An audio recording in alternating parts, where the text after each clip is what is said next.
Once in a deep forest, a proud lion ruled over all the animals. He was feared for his strength and respected as the king of the jungle. But as he grew older, the lion became weaker and found it hard to hunt. Hungry and desperate, he came up with a clever plan. The lion lay down in a cave and pretended to be sick.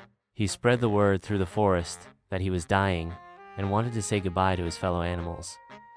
One by one, the animals came to visit him, and one by one the lion devoured them. Soon, the clever fox heard of the lion's illness. Being wise, the fox grew suspicious. He walked to the mouth of the cave but did not enter. Instead, he called out, "Good day, lion. I've heard you are sick and wanted to visit." The lion replied weakly, "Come in, dear fox. I am too ill to come out, but I would love your company." But the fox laughed and said, "I see many footprints leading into your cave, but none coming out. That tells me all I need to know." With that, the fox turned and ran, leaving the lion hungry and furious. Moral: wisdom and caution can protect you from danger.